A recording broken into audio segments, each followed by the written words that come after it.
है। हुड्डा यहाँ पहले मुख्यमंत्री रह चुके थे। हुड्डा जाट समुदाय से आते हैं और जाट समुदाय का दबदबा उन्होंने कायम करने की कोशिश की, दिखाने की कोशिश की, और वही पासा यहां उल्टा पड़ गया। और फल यह हुआ कि कहीं पर जाट बनाम आल हो गया। राहुल गांधी आकर के यहाँ पर बहुत कोशिश किए कि नहीं, हमारा 36 जातियों का सबका हम साथ लेके सहयोग लेके करेंगे, लेकिन राहुल गांधी अकेले क्या कर सकते हैं।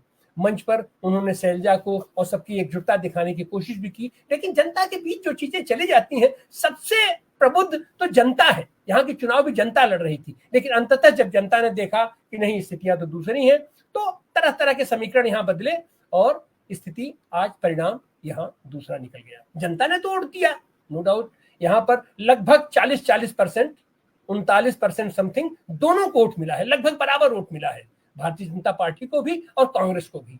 लेकिन भारतीय जनता पार्टी यहाँ 50 के आंकड़े पर पहुंच गई और कांग्रेस 35 पर होकर के रह गई। ये अपर हैंड लोअर हैंड नहीं होता है। राजनीति की यह समझदारी होनी चाहिए। यह समझदारी अगर नहीं है तो आप लंबे समय तक राजनीति को आप नहीं चला पाएंगे।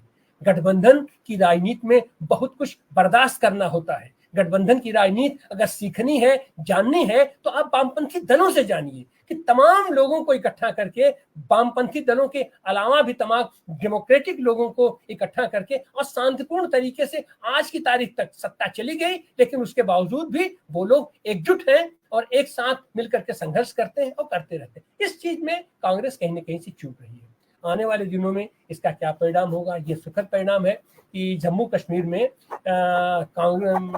भारतीय जनता पार्टी के तमाम छल छब्द के बावजूद वहां जो पहले बहुमत का आंकड़ा 45 पर आ रहा था, इन्होंने 5 अपना विधायक घोषित करके बहुमत का आंकड़ा 48 पहुंचा दिया। लेकिन वहां पर अभी तक जो सूचना आ रही है कि 49 सीटें, 42 सीटें नेशनल कॉन्फ्रेंस को, 6 सीटें कांग्रेस को और 1 सीट सीपीएम को वहां मिलने जा रही है, या लगभग मिल चुकी 49 सीटें। और बाकी पीडीपी को भी सीटें मिल रही है, वो लोग भी इंडिया गठबंधन का ही साथ देंगे। तो वहां तो सरकार बन रही है, लेकिन वहां सरकार बन के भी क्या करेगी। भारतीय जनता पार्टी जैसे दिल्ली में परेशान कर रही है, उसी तरीके से वहां भी परेशान करेगी। इन सारी चीजों पर आज की मौजूदा स्थिति क्या है और खास करके मतदाताओं ने इसमें क्या संदेश दिया है, मतदाता क्या चाहता है, देश की राजनीतिक तापमान कहां पर पहुंचा है और उस तापमान को ये राजनीतिक दलों के हमारे नेता कितना पहचानते हैं और जनता कितना महसूस करती, कितना पहचानती है, इस पर हम आज चर्चा करने जा रहे हैं। हमारे साथ भारतीय कम्युनिस्ट पार्टी के राष्ट्रीय सचिव डॉक्टर गिरीश हैं, आपका स्वागत है, अभिनंदन है। हमारे साथ समाजवादी पार्टी के प्रदेश महासचिव और अखिल भारतीय गुर्जर महासभा के राष्ट्रीय अध्यक्ष मजाहिर राणा जी हैं, आपका भी स्वागत है, अभिनंदन है। और हमारे साथ जम्मू से जुड़े हैं वरिष्ठ पत्रकार और अंतरराष्ट्रीय लोकमंच के एक करता धरता आर.डी. खजूरिया जी। तो हम सबसे पहले आर.डी. खजूरिया साहब के ही पास चलते हैं और उनसे, और हमारे साथ जुड़ गए हैं हरियाणा से धीरज गाबा जी। धीरज गाबा जी भी हरियाणा को बड़े करीब से उन्होंने देखा है और सारे घोषणा पत्र को तैयार करना और सारी चीजों को, और खास करके इंडिया गठबंधन का अगर कोई प्रतिनिधित्व वहां कर रहा था तो गाबा जी कर रहे थे। हालांकि कांग्रेस के ही बैनर पर वो काम कर रहे थे, लेकिन तो आपका भी स्वागत है। हमारे साथ जुड़ गई हैं डॉक्टर जगमती सांगवान। जगमती सांगवान जी ये किसान आंदोलन की बहुत ही सक्रिय नेता रही हैं और सीपीएम जो लड़ रही थी उसका पूरा का पूरा इन्होंने संचालन करने का काम किया। तो हम ये शुरुआती दौर में ही हम चलेंगे आर.डी. खजूरिया साहब के पास। खजूरिया साहब, जम्मू कश्मीर का जो भी परिणाम आया है ये कितना अपेक्षित था और इसका आने वाले दिनों में क्या संदेश होगा। उमर अब्दुल्ला तो जीत गए हैं, लेकिन उमर अब्दुल्ला ये फारूक अब्दुल्ला, उनका पूरा खानदान तो वहाँ पर धमक के साथ मुख्यमंत्री रह चुका है। तो अगर वहां सरकार बनती है तो क्या उमर अब्दुल्ला ऐसी हालत में एक पंगु मुख्यमंत्री के रूप में भी शपथ लेंगे या आगे वहां पर क्या समीकरण होगा, आपकी एक टिप्पणी आर.डी. खजूरिया साहब। धन्यवाद। रहा है आज के गठबंधन ने अपनी मेजॉरिटी ले ली है और उसमें चाहे कांग्रेस का, हमने उस वक्त भी कहा था कि कांग्रेस ने वो अच्छा ऑर्गेनाइज नहीं किया, अच्छा उस पर मैनेजमेंट नहीं की, और अच्छी उसने टिकटों में ऐसा काम नहीं कर पाए, जिसकी वजह से जम्मू का जो ये एरिया था जिसे हिंदू मेजॉरिटी एरिया कहा जाता है, कठुआ, सांबा, हीरानगर, जम्मू, उधमपुर, रियासी, और इस एरिया को हम थोड़ा हिंदू आबादी ज्यादा है, और उसमें डोडा, किश्तवाड़, भद्रवाह, पुंछ, राजौरी जो है वो वहां पर मिक्स्ड आबादी है।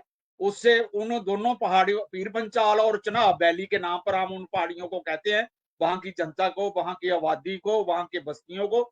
और इधर का ये हमारा जो एरिया है इसे ज्यादा डोगरा के नाम से कहते हैं।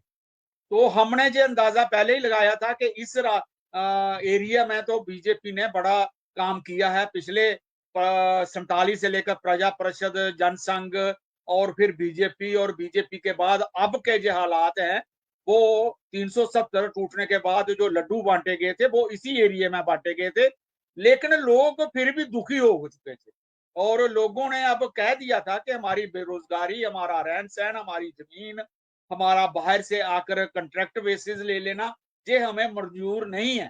तो हम स्टेटहुड मांग रहे हैं, और स्टेटहुड के बाद हमारी पावर ताकत जो सारी देनी चाहिए, खासकर जमीन की और नौकरियों की। तो इस आधार पर हम ये सोच रहे थे कि 22-20 सीटें बीजेपी ले जाएगी, बाकी सारी मेजॉरिटी जो है वो कांग्रेस और गठबंधन ले जाएगा।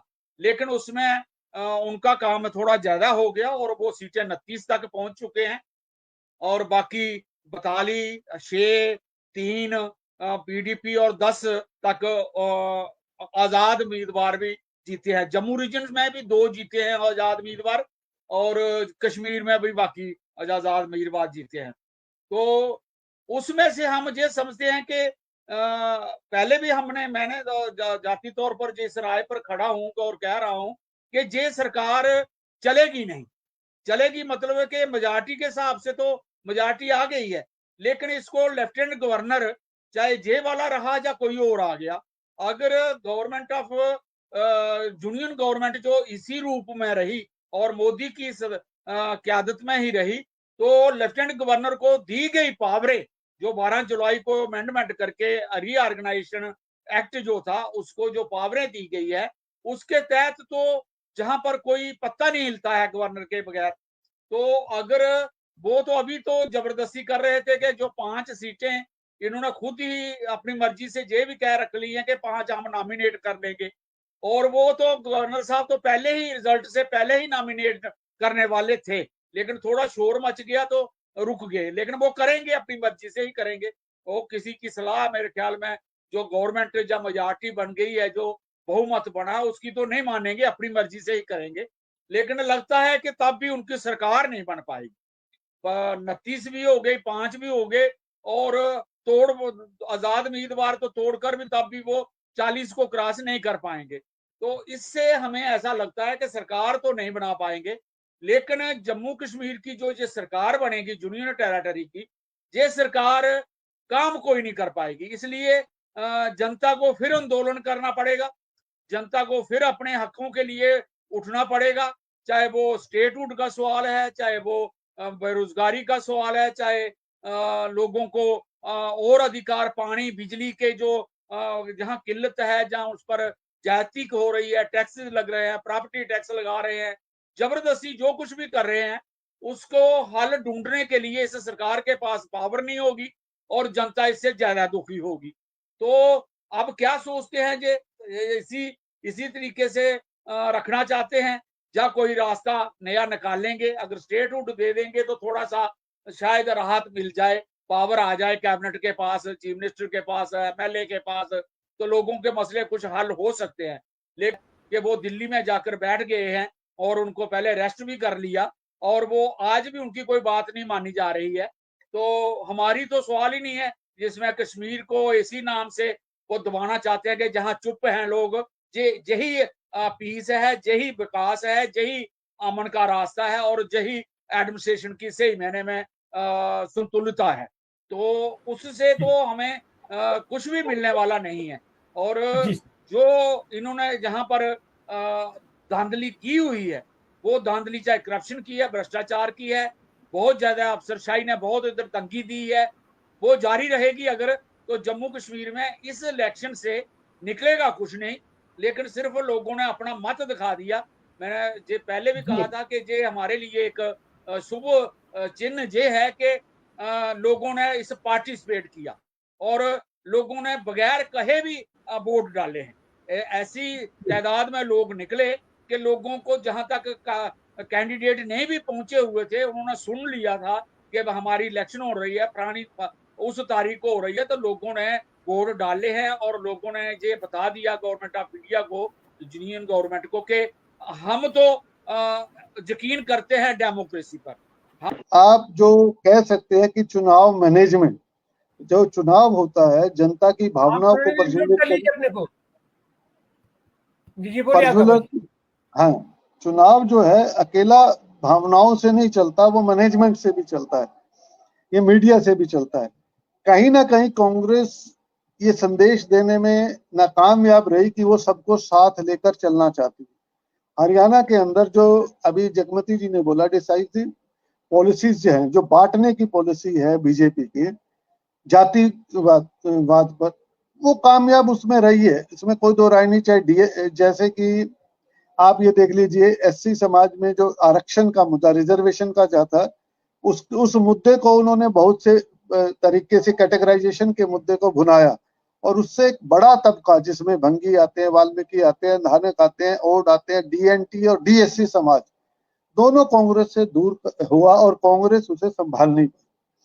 उनको का समावेश ना तो टिकटों में कर पाई, ना संगठन में कर पाई, ना ही ये विश्वास दिला पाई कि इसमें हमारी कमजोरी रही है कि हम आपको साथ लेके चलना चाहते हैं। शायद उतना ही फर्क से कांग्रेस हार गई, क्योंकि छोटा स्टेट है, थोड़ी सीटें हैं और थोड़ी सीटों का करके एक अहीर बेल्ट में जो हुआ है, फरीदाबाद, गुड़गांव, महेंद्रगढ़ और उसके रिवाड़ी, और उसके साथ साथ ये जो डीएससी फैक्टर जो चला।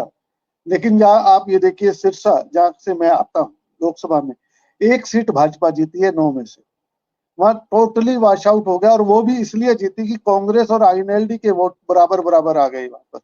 जहां किसान मूवमेंट का असर था वहां पर कांग्रेस जीती है, या किसान मूवमेंट से जुड़े और संगठन आईएनएलडी जीती है, वहां भाजपा का पत्ता साफ हुआ है।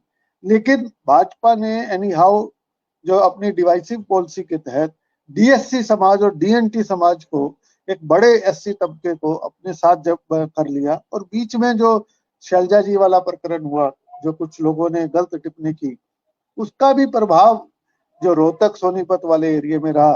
जो हारने का कारण तो सिर्फ हमारा प्रबंधन की कमी, और दूसरा ये समाज को समावेशी करने के लिए उनको कोई हम भरोसा नहीं दिला पाए, ये सच्चाई है, ये मेरा मानना है। और इसकी वजह से हम कुछ पॉइंट पर हारे, हम हारे नहीं है। अगर चुनावों में अगर आप वोट परसेंटेज देखें तो अभी भी हम भाजपा से प्लस में हैं या बराबरी पे हैं। वोट परसेंटेज के मामले में 39 पॉइंट कुछ परसेंट हमें है, 39 पॉइंट कुछ परसेंट बीजेपी को। लेकिन चुनावी प्रबंधन में बीजेपी ने ये चीज करी है, और हमारा कांग्रेस का संगठन ना होना ये भी एक बड़ा कारण रहा, जिसकी वजह से हम लोगों के अंदर विश्वास नहीं दिला पाए कि हम जीत रहे हैं। 3 जो मुख्य सवाल थे, किसानों का सवाल, महिला पहलवानों का सवाल और अग्निवीर का सवाल, कि इसका असर नहीं हुआ। इसका असर तो हुआ ही है। अभी गाबा जी जो पूरा बता रहे थे कि जो किसानों का जो प्रभाव क्षेत्र के जो सीटें हैं वहां पर भाजपा हारी है, तो एक बात तो ये है। लेकिन दो उसके आगे की जो बात है वो महत्वपूर्ण है। एक बात तो ये कि जो हम कहते हैं कंसोलिडेशन की बात, इसको लेकर के हर बार हमारा असेसमेंट गलत साबित होता है। मतलब कि हमको ऊपर से ये दिखलाई पड़ता है कि हिंदू मुस्लिम वाला ध्रुवीकरण काम नहीं कर रहा है, लेकिन असल में वो एक तबके के अंदर काम कर रहा होता है। वो तबका तो है ही खैर ऐसा समाज में, लेकिन वो एक तरीके से डिसिसिव हो जाता है, हराने और जिताने वाली स्थिति के अंदर वो हो जाता है। ये एक बात है। इसके साथ साथ में ये जो पूरा का पूरा जाट और गैर जाट का जो पूरा मामला था, उसके अंदर गैर जाट वोटों को एक तरीके से भाजपा ने कंसोलिडेट करने के अंदर काफी कुछ सफलता हासिल करने का काम किया। जो मैं देख रहा था कि भाई एक परिवार को लेके डर कि अगर जाट मतलब जो है हुड्डा अगर बन जाते हैं तो क्या होता है, इसका एक वो बहुत ही दुष्प्रचार करते हैं भाजपा के पास में। ये एक तरीके से हर समय मैं ये देखता हूं कि मध्य प्रदेश के अंदर भी वो जब भी चुनाव होता है तो वहां पर दिग्विजय सिंह के कार्यकाल की बातें वहां पर होती हैं। पहले जब उत्तर प्रदेश में चुनाव होता है तो फिर उत्तर प्रदेश के अंदर यादवों का जो है वो किस तरीके से यादव क्या कर सकते हैं ये वाली बात होती है। उसी तरीके से हरियाणा के अंदर जो है कि पहले 10 साल पहले जो सरकार थी उस समय क्या हालात थी उसको वो एक तरीके से डरावनी पिक्चर के तौर पर पेश करते हैं और वो नैरेटिव बनाने के अंदर उनको एक बड़ी सफलता मिलती है। तो जो सामने दिखलाई पड़ता है वो तो ये दिखलाई पड़ता है कि लोग जो है सरकार से परेशान हैं, लोग जो है एंटी इनकम्बेंसी फैक्टर है, लोग खिलाफ है, वोट देना चाहते हैं। लेकिन एक उनके मन में ये जो भाजपा की पॉलिटिक्स है वो डर करके मतलब डरा करके वोटर्स को फिर वोट लेने की बात है। और वो डराने का काम जो है वो अलग अलग तरीके से सोशल मीडिया से लेकर के गोदी मीडिया से लेकर के अलग तरीके की अफवाहें फैला करके उनके द्वारा होती हैं। मुझे लगता है कि वो भी एक बड़ा फैक्टर रहा। फिर जो बात गाबा जी यहाँ पर कह के गए कि जो इंक्लूसिव होना चाहिए था टिकट बंटवारे के अंदर और एक तरीके से लीडरशिप के अंदर। अब अगर आप सोचिए कि जो शैलजा जो हैं जो काफी बड़ी लीडर हैं और तो लगातार चुनाव जीतती हैं, दलित समाज से आती हैं, अगर वो ये कहती हैं कि मैं चुनाव लड़ना चाहती थी लेकिन मुझे मौका नहीं मिला। अब ये वाली बात जो है भले ही उन्होंने आज बोली है लेकिन ये वाली बात जो है उनके समर्थकों के द्वारा कांग्रेस के अंदर के लोगों के द्वारा तो उन्हें मालूम ही होगा और भाजपा ने भी इसका बहुत ज्यादा उपयोग करने का काम लगातार किया ही होगा। तो जो हम एक एक्सपेक्ट कर रहे थे कि जो नॉन जाट है वो भी साथ देगा, उस तरीके से बड़े पैमाने पर नहीं हुआ। एक काम तो हुआ कि भाई जो है लगातार जो जाट वोट है वो एंटी इनकम्बेंसी के तहत भाजपा के खिलाफ में वो है, वो हुड्डा के साथ में है, कांग्रेस के साथ में है। तो एक ये भी बात है। फिर मेरे को ये भी कहना है कि असल में हमें हरियाणा किले की बात तो हम कर रहे हैं लेकिन जम्मू कश्मीर के अंदर क्या हुआ। तो जम्मू कश्मीर के अंदर तो एक कॉम्बिनेशन जो काम कर रहा था वो कॉम्बिनेशन तो इंडिया गठबंधन का कॉम्बिनेशन था।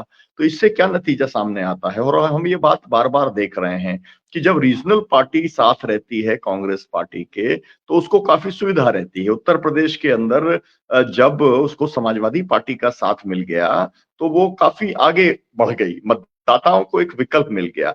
कांग्रेस पार्टी जब अकेली रहती है तो वो विकल्प प्रस्तुत करने में उसको बहुत दिक्कत आती है। ये बात हम बार बार के चुनाव के अंदर हम देखते हैं।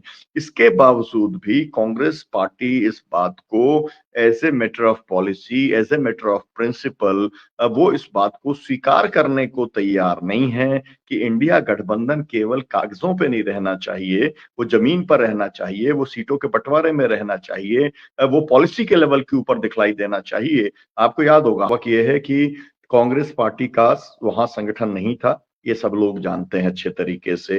कांग्रेस पार्टी एक परिवार के ऊपर, हुड्डा परिवार के ऊपर निर्भर थी, ये भी सब लोग अच्छे तरीके से जानते हैं। अब जो पूरी की पूरी ताकत लगाने के बाद, राहुल गांधी और प्रियंका गांधी की ताकत लगाने के बाद भी अगर हरियाणा के अंदर नतीजा नहीं निकला है तो कहीं ना कहीं पर संगठन की ताकत की कमी के बारे में बहुत गंभीरता से विचार करना पड़ेगा। एक और बात इसमें मैं जोड़ना चाहता हूँ कि ऐसा क्यों होता है। आप मुझे बताइए कि आप एक तरफ चंद्रशेखर रावण जो है, जो लोग बहुजन समाज पार्टी से एक तरीके से जो लोग नाराज रहे हैं या जिनको एक तरीके से निराशा हो गई है बहुजन समाज पार्टी से, वो लोग चंद्रशेखर रावण के पास साथ में, उनकी पार्टी के साथ में वो लोग जुड़ने का काम देश भर के स्तर के ऊपर कर रहे हैं। लेकिन हम क्या देखते हैं, हम ये देखते हैं कि दोनों पार्टियों का इस्तेमाल भारतीय जनता पार्टी ने वोट काटने के लिए किया है। तो अगर दलित लीडर्स जो हैं, आपके दलित लीडर्स को आप जगह दे नहीं रहे हैं और जो दूसरे दलित लीडर्स हैं उनके साथ में किसी स्तर पर समझौता करने की बजाय के जगह पर आप मतलब अपने ही लोगों को जगह नहीं दे रहे हैं, तो मुझे लगता है कि ये एक फैक्टर जो है मतलब ये दलितों की जो एक बड़ी भूमिका रही, हम लोगों को याद रखना चाहिए कि उत्तर प्रदेश के अंदर ये काम करने में सफल रहा था। इंडिया गठबंधन इस बारे में सफल रहा था कि मतलब दलित समाज के लगभग 30-40% वोट जो है वो इंडिया गठबंधन को वहां पर मिले। वहां पर अति पिछड़ों का वोट इंडिया गठबंधन को मिला। तो यहाँ पर वो कुछ भी नहीं कर पाया, इस तरीके का इंडिया गठबंधन नहीं कर पाया, मतलब इंडिया गठबंधन तो था ही नहीं, कांग्रेस पार्टी ये नहीं कर पाई। तो जब वो देख रहे हैं कि बहुत बारीक तरीके से, महीन तरीके से, जिसे सोशल इंजीनियरिंग कहा जाता है, जिसे सामाजिक समीकरण बैठाना कहा जाता है, वो भारतीय जनता पार्टी वो काम करती है बहुत माइन्यूट लेवल के ऊपर, लेकिन आप मोटे-मोटे तौर पर भी उस समीकरण को साधने के लिए आप तैयार नहीं हैं। ये एक बहुत बड़ा सबक है। मुझे लगता है कि अभी तो मतलब 1-1 हो गया कि भाई एक जो है मतलब कांग्रेस या इंडिया गठबंधन जीता और एक भाजपा जीती, तो एक राउंड में तो लगभग बराबर रहे। अब दूसरा राउंड जो है वो महाराष्ट्र और झारखंड के अंदर होगा। मुझे लगता है कि इस चुनाव से जो सबक सीखे जा सकते हैं, अगर उसको लेकर के इंडिया गठबंधन अगर ये मानता है कि ये हमारे लिए गंभीर चुनौती है जो हरियाणा में हुआ है, और उसकी मीटिंग करके, उसका विश्लेषण करके, उन कमियों को दूर करने का वो काम करते हैं, तो मुझे लगता है कि महाराष्ट्र के अंदर तो अभी वातावरण बहुत अच्छा है। लेकिन जो भी लोग अच्छा वातावरण बता रहे हैं, जिसमें हम भी शामिल हैं, स्वाभाविक तौर पे उनका कॉन्फिडेंस के अंदर तो कमी आने ही वाली है। क्योंकि ये तो हरियाणा वाला केस तो एकदम जिसे कहते हैं कि अगर मैं जो है योगेंद्र यादव जी के शब्दों में कहूं तो वो कहते हैं कि भाई एक तो ये थी कि भाई कांग्रेस तो जीत रही है, दूसरी कांग्रेस की लहर है, तीसरी है कांग्रेस की सुनामी है। अब अगर जिस स्टेट की ऐसी स्थिति हो, उसके अंदर अगर ये नतीजा आ जाए जो कि सामने आया है, तो फिर आपको बहुत गंभीरता से मंथन करने का काम करना पड़ेगा। और मुझे लगता है अकेले कांग्रेस पार्टी मंथन करेगी तो कांग्रेस पार्टी तो एक कमेटी बना देती है। अब उस कमेटी की रिपोर्ट कब आती है और कब सार्वजनिक की जाती है और कब उसके ऊपर बहस होती है, ऐसा हमने कभी देखा नहीं है। तो मुझे लगता है मैं अपनी बात यहीं पर